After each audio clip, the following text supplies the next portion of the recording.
First of all, let's give you a little demonstration at home of what this routine is all about.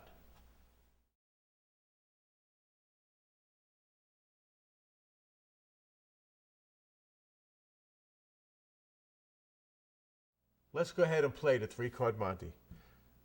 And I'll even do a little doggerel for you that you would also hear them use in the streets, such as, these are the bees, that's the honey, that's the card that wins the money. Sometimes it creeps, sometimes it crawls, sometimes you don't know where it is at all. Where is it? If you bet here, you're wrong. Here, we'll do it again. Up today, down tomorrow, rich man's luck is a poor man's sorrow. Sometimes you win, sometimes you lose, all depends on the one you choose. Where is it? Middle? No. One last time. Keep right on the king. Hey diddle diddle, it's the one in the middle. Where is it? Here?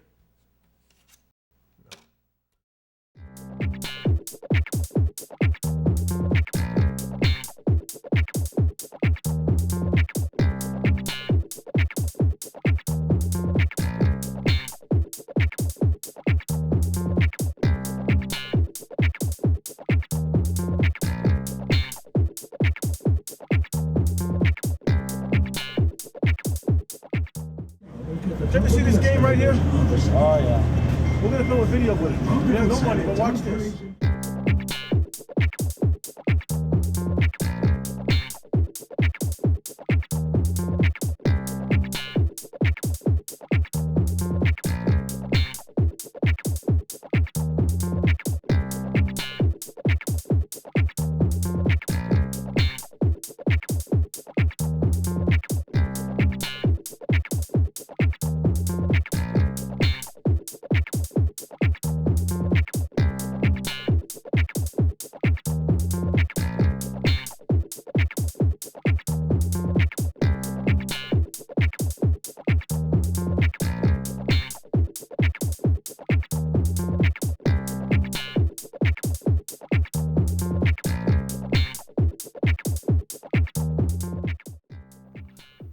What you've just seen was the game actually being demonstrated the way it was meant to be played, on the streets, actually hustling people.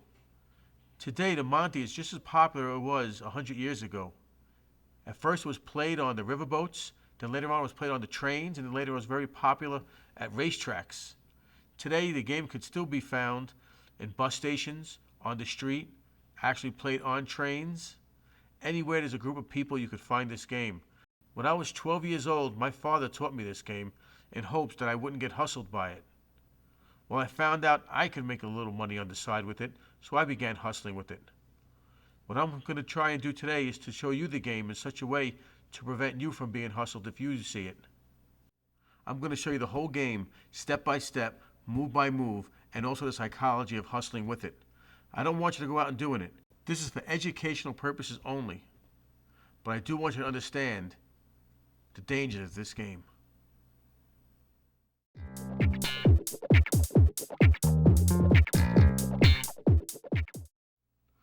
Okay, the first thing you must learn is the type of cards.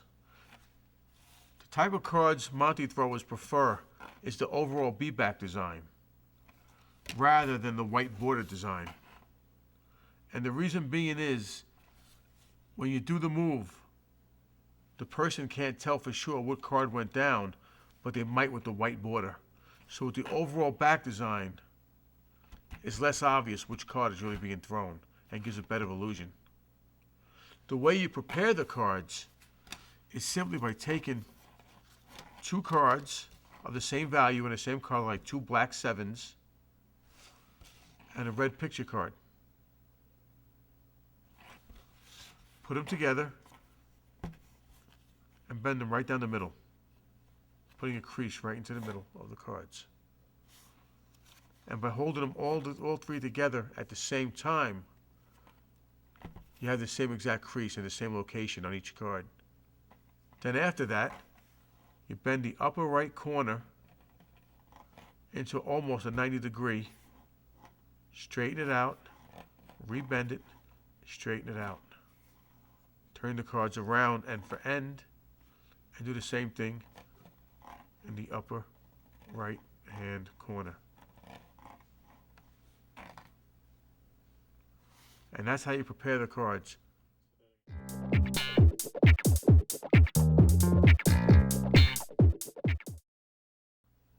Okay, the next thing that we must learn is how to hold the cards properly. Two cards are going to be held in the same hand at one time.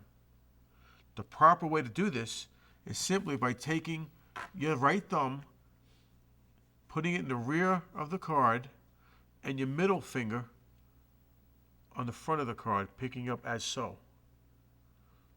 Your right index finger goes to the left edge of the card like this.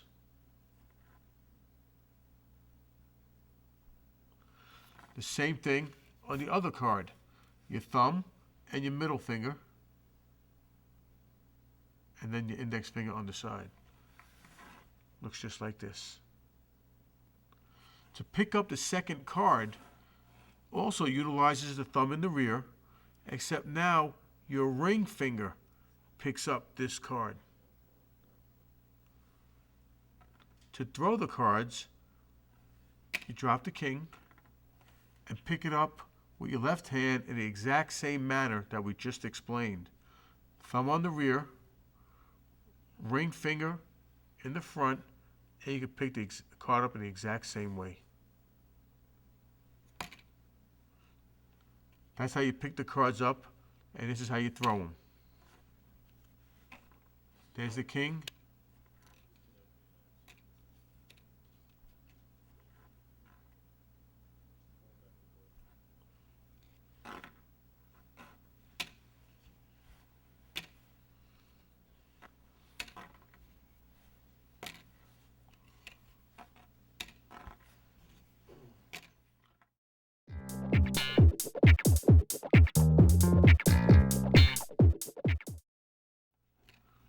Here's the first move you're going to learn to start the mix of the cards.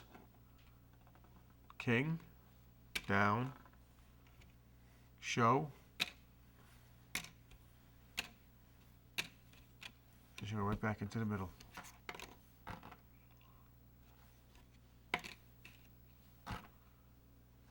One more time.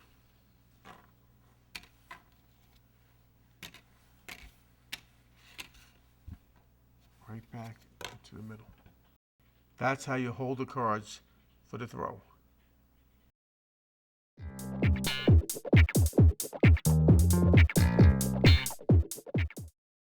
The next move that we're going to learn is the single most important move to the whole game.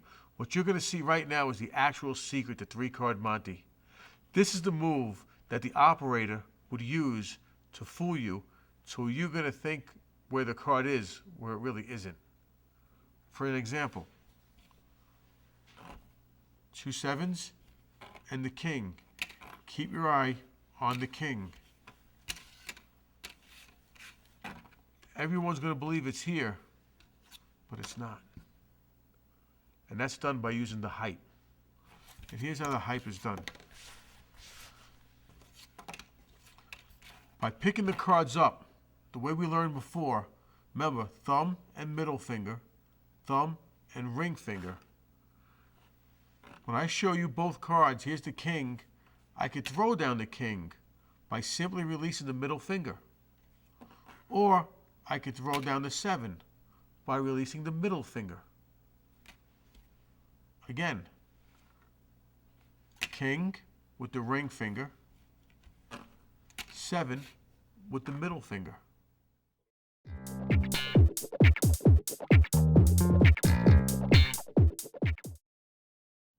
I'm going to show you a very important detail that you can't leave out should you want to perform this for your friends and try and fool your friends at your next party. When I release the king, everyone's going to know I released the king by looking at my fingers. When I perform the hype and throw down the 7, at this exact time, I must switch fingers to give the illusion that I released it with my ring finger. Watch. This is how it looks like if I don't switch fingers. This is how it looks like when I do switch fingers.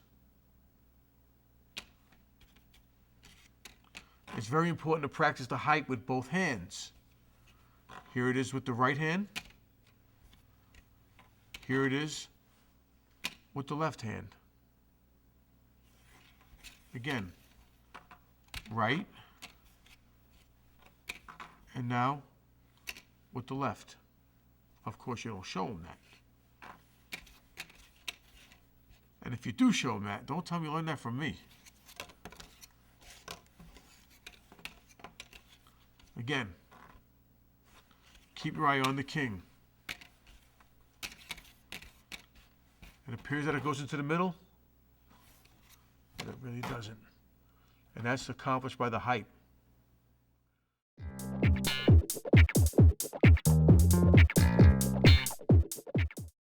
I'm going to show you the advanced throw.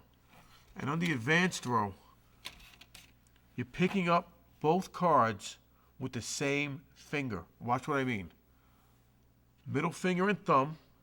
Then when I come over to this card, I'm going to hug the king real close and pick it up with the same finger. Now, you're probably wondering, how am I going to do the height? When I go throw down the king, I just release it with that part of the finger. Watch. If I want to release the king, I just release it with that part. If I want to release the 7, when I go for the throw, as I'm coming over, look what's happening right now. My ring finger is starting to move in to hold on to the king, as my right hand has momentum and releases the top card. At the exact same time, what am I going to do? Go back. Now watch that fast.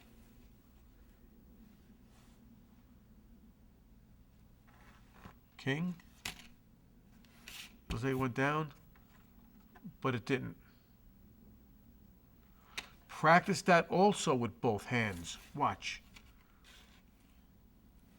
One finger, one finger.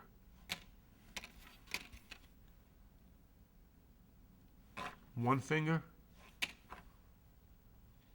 one finger. Now I want to do the height. It's done. Now we'll do the whole thing again at normal speed. 2 7s and a king. Keep your eye on the king. Where'd it go? Most everyone will say here. And that's when they're wrong.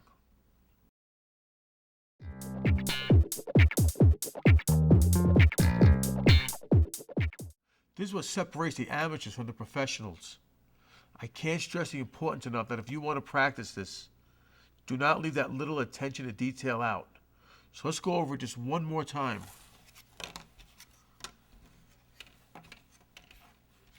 The right way to do it, pick it up, middle finger and thumb. As I come down for the throw, at this point, your ring finger moves over to grab that corner of the king. At the same exact time, you're releasing the middle finger. So that's what you look like right now. And then that little attention to detail that we talked about, switch those fingers. That way, it looks like this card was the one that was held up and the lower one was released. When really, it was the upper one that was released and the lower one was held back.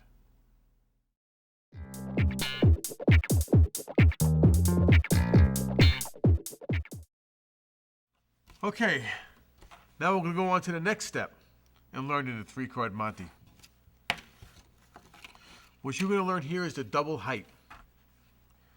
Very simple move, nothing new, but it's a convincing way to show the spectator what they saw they're going to believe. Let me demonstrate what I mean by that. The king is in the middle. I show the 2 black cards. I show the king. I throw down the black card, but they believe it's the king. But I want to prove to them that this is the king. Here's how I would do that. I would say, keep your eye on the king. I would pick up, show a black card, and then show a black card again. Watch. Keep your eye on the king. Remember, the king is right here. Don't follow any of the blacks. This is a very important point to bring out. As a matter of fact, I had more cards around here.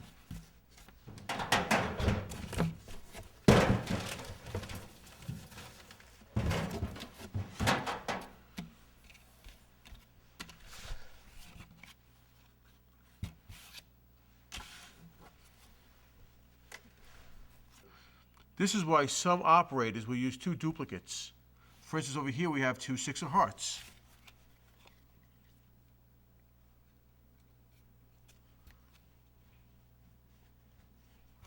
Later we'll get to the point why we're bending these corners. But now that way, when I do the phony height, again, watch. There's the queen. It looks like I threw it down. I come over, 6 of hearts, 6 of hearts. The spectator already knows that I had two 6 of hearts, so if he or she remembers seeing a 6 of hearts, they think nothing about seeing it again, and they'll still believe the picture card is there.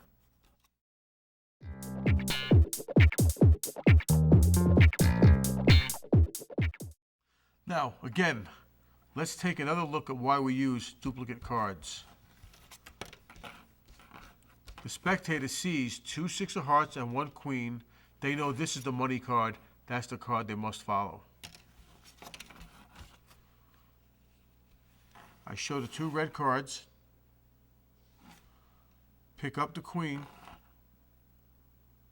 Notice I'm keeping them real tight. When I pick up these two cards, look how tight I'm actually holding them together. I show the queen. I throw down the 6, really keeping the queen here. Now I want to show the spectator these two 6s. Here's how it's done. Remember how tight I picked them up? Well, that's the reason why. Because no matter how the spectator looks, they'll never see the queen behind that 6. So I'll come over, say 6, 6. That reinforces the fact that the queen must be over here. Wrong. That's the double height. To make it a little easy for you to follow, I'm going to take the queen and make it a red back. Watch.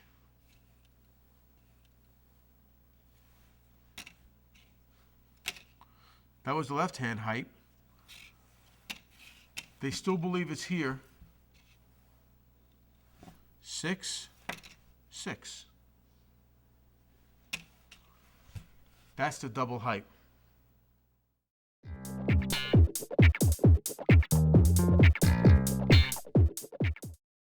The next move that we're going to discuss is the one-handed 3-card Monte. And just as the term applies, we're only using one hand.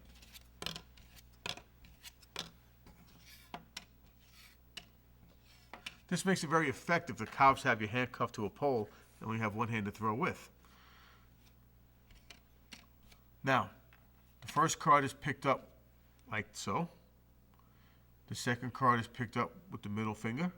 And the third card is picked up with the ring finger. Just like this.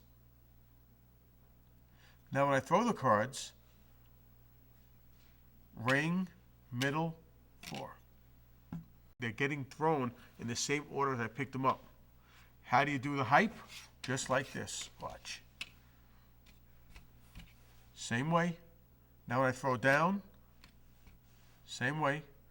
Then when I throw, it looks like the king is going to be here. It's really over here. And here's how that's accomplished. 1, 2, 3. As I come down, I release the middle finger. Then I lay down the other two. Let's do it again slow.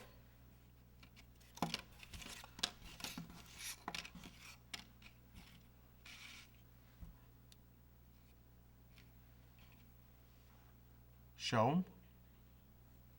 Middle finger, bottom, top. They believe it's here. It's really here. Now let's watch it fast. Same movement.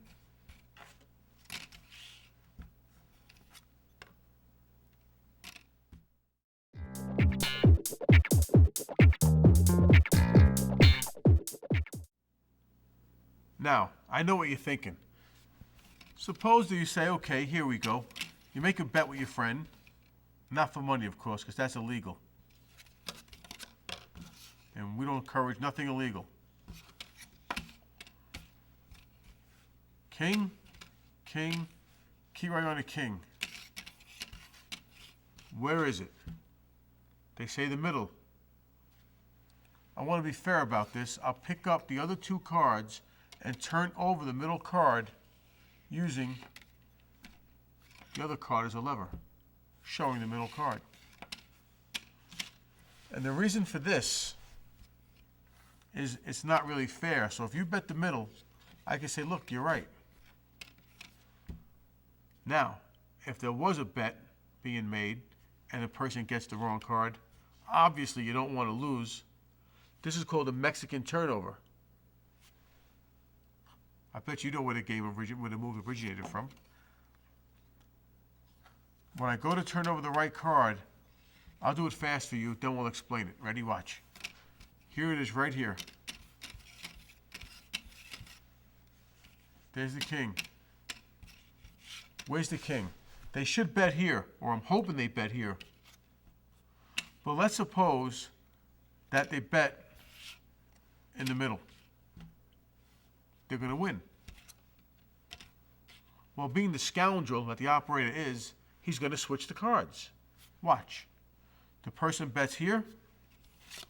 He's right, but we don't want to show him right. When they switch, that's the Mexican turnover. We'll show you this move on the next DVD. Just kidding. We'll explain that right now. Watch. Here go the two sevens and the king. The left hand picks up the left card and the right hand picks up the right card. Both picked up at the lower corners.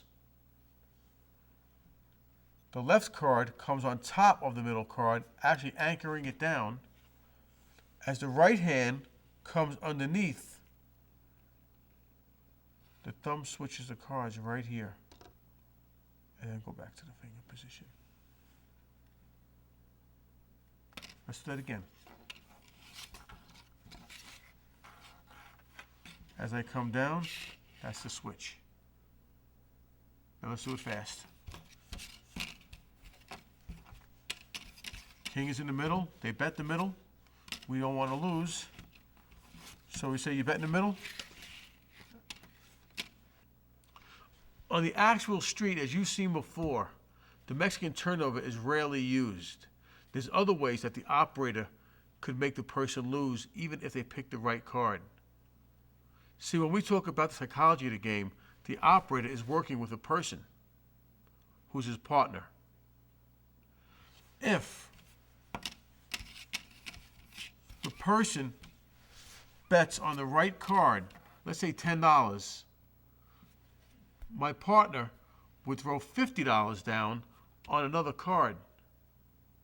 Then I would tell the spectator the highest bet plays, push the money back, show my partner wrong, pick up his money, my lookout yells cop, I throw everything on the floor, and we'll leave the person there by himself. If they get the card wrong, we win his money. If he gets the card right, we walk away. He can't win.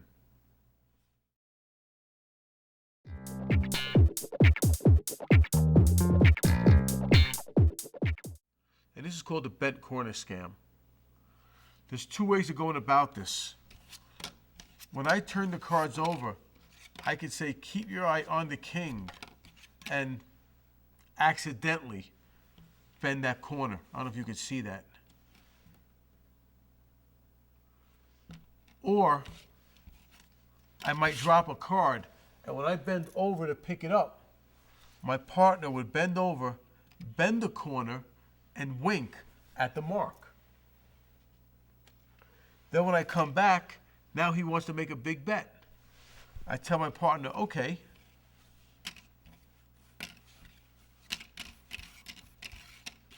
$100, where is it? He bets the middle. He gets paid. Now the mark wants everything he lost. He wants it back. And here's where the greed factor takes in. He knows he's going to get over on me right now. Believe me, this is the one where they bet everything. This is where the farm goes. Watch the bent corner. I'm going to show it to you. Matter of fact, remember, don't keep your eyes on the sevens. And when he bets on the bent corner, that's when he loses the farm. How is that done? This is why the preparation of bending the cards was important.